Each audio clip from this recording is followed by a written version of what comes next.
Discuss करते हैं कि लिमिट ऑफ अ फंक्शन होता क्या है। As you can see, let a function f of x be defined in an open interval near a number a need not to be at a if x approaches a from both left and right side of a. F of x approaches a specific number is L, then L is called the limit of a function f of x as x approaches a. Symbolically it can be written as limit x approaches to a f of x is equal to L. बेटे यहाँ पर जो x approaches to a लिखा हुआ है, यहाँ पे basically a is a constant जो कि हमारे पास नंबर होगा। लाइक अगर 2 होगा, अगर हम लेफ्ट हैंड साइड पे बात करेंगे तो 2 के ऊपर माइनस का निशान होगा। अगर हम राइट हैंड साइड पे बात करेंगे तो 2 के ऊपर प्लस का निशान होगा। यहाँ पर जिस तरह का मेंशन है, from both left and right side of a is equal to l का मतलब है जब हम लिमिट अप्लाई कर देंगे फंक्शन के ऊपर तो उसका कोई एक एग्जैक्ट आंसर आएगा जिसको मैंने रिप्रेजेंट किया है एल के ज़रिए। वो किसी भी आप वर्ड के ज़रिए डिनोट कर सकते हैं। क्योंकि मैंने limit of a function choose किया है इसलिए मैंने इसको इक्वल टू एल लिख दिया है। ये देखें, इसको रीड करने का तरीका क्या है। Read as limit of f of x as x approaches to a is l. इससे रिलेटेड कुछ इंपॉर्टेंट थ्योरम्स हैं लिमिट ऑफ फंक्शंस के ऊपर। As you can see, let हमने सबसे पहले किया f and g be the two functions. हमने लेट किया है कि एफ और जी आपके पास कोई से दो फंक्शन हैं for which limit x approaches to a f of x is equal to l. बेटे अब यहाँ पर हम basically x approaches to a लिख रहे हैं। इसका मतलब अभी हम लेफ्ट हैंड लिमिट और राइट हैंड लिमिट के बारे में कोई डिस्कशन नहीं कर रहे। हम सिंपल एक नंबर के बारे में बात कर रहे हैं जो कि अप्लाई होगा फंक्शन के ऊपर और आंसर क्या आएगा एल के इक्वल।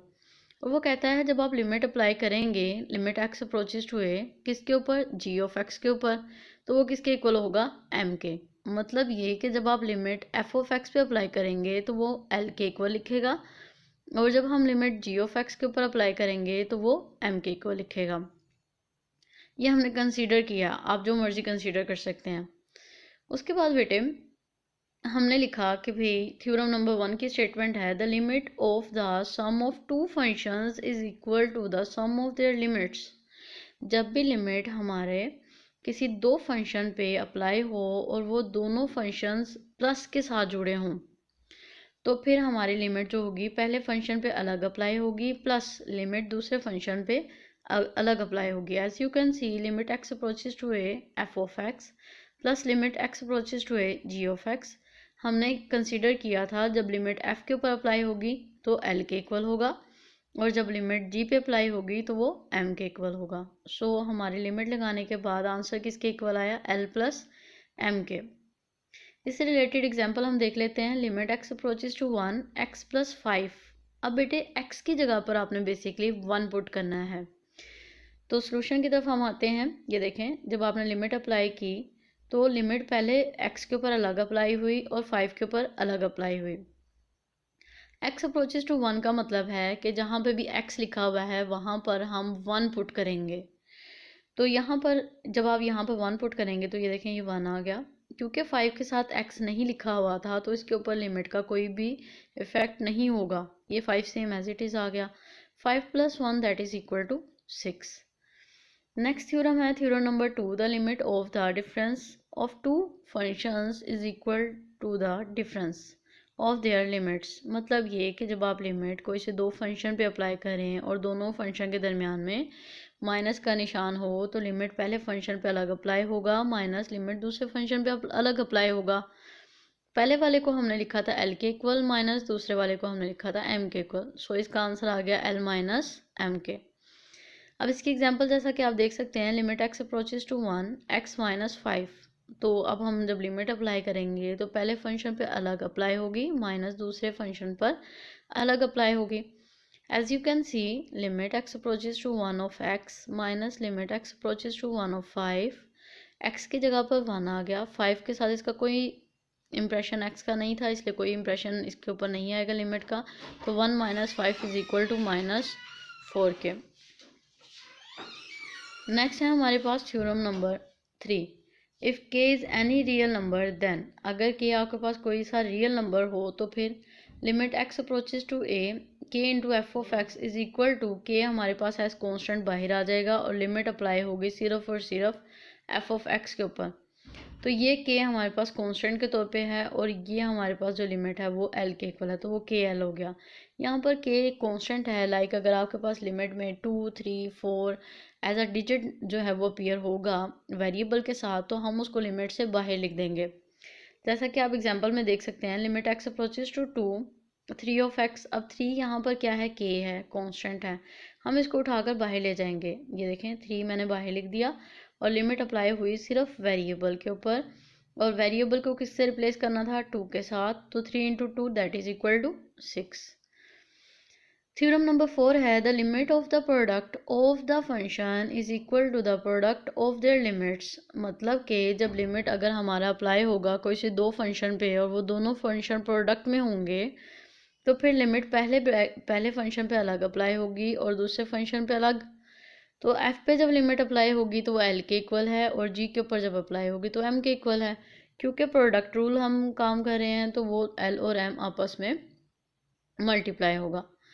इसकी एग्जांपल से हम समझते हैं। ये देखें ज़रा, limit x approaches to 1 2x into x plus 4। बेटे अब ये दो फंक्शन हैं, दो ब्रैकेट्स हैं, मतलब दो फंक्शन हैं, इसका मतलब लिमिट अब इन दोनों पे अलग अलग अप्लाई होगी। As you can see limit x approaches to 1 2x अलग है, limit x approaches to 1 x plus 4 अलग है। यहाँ पे भी x की जगह 1 अप्लाई होगा और यहाँ पे भी x की जगह 1, तो ये आ गया 2 of 1 into 1 plus 4 that is equal to 10।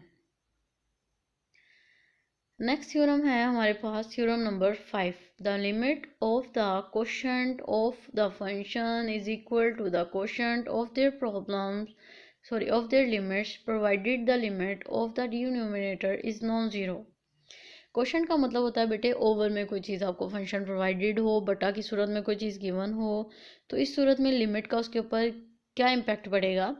ये देखें ज़रा, limit x approaches to a f of x over g of x. मतलब कि अगर कोई लिमिट किसी फंक्शन पे अप्लाई हो रही है और वो बटा की सूरत में लिखा हुआ है, ओवर की सूरत में लिखा हुआ है, तो लिमिट ऊपर वाले फंक्शन पे अलग अप्लाई होगी, नीचे वाले फंक्शन पे अलग अप्लाई होगी। तो जैसा कि आप देख सकते हैं, ऊपर एल मैंने लिख दिया लिमिट अप्लाई होने के बाद और नीचे मैंने एम लिख दिया। अब इसकी भी एग्जांपल हम देख लेते हैं। Limit x approaches to 2 3x plus 4 over x plus 3। तो लिमिट ऊपर वाले फंक्शन में बेटे अलग अप्लाई हुई और नीचे वाले फंक्शन पे अलग। x की जगह हमने 2 पुट कर दिया, 3 2 6 प्लस 4। x की जगह हमने 2 पुट कर दिया तो 2 plus 3 that is equal to 5। 5 over sorry ये आ गया हमारे पास 10 over 5 that is equal to 2। Now theorem number 6 है limit of f of x whole power n where n is a integer. अगर आपके पास पावर एन आ जाए तो फिर इस सूरत में लिमिट कैसे अप्लाई होती है। ये देखें बेटे, सिंपल है, लिमिट जो है वो ब्रैकेट के अंदर चली जाती है। Limit x approaches to f of x whole power n that is equal to l की पावर एन।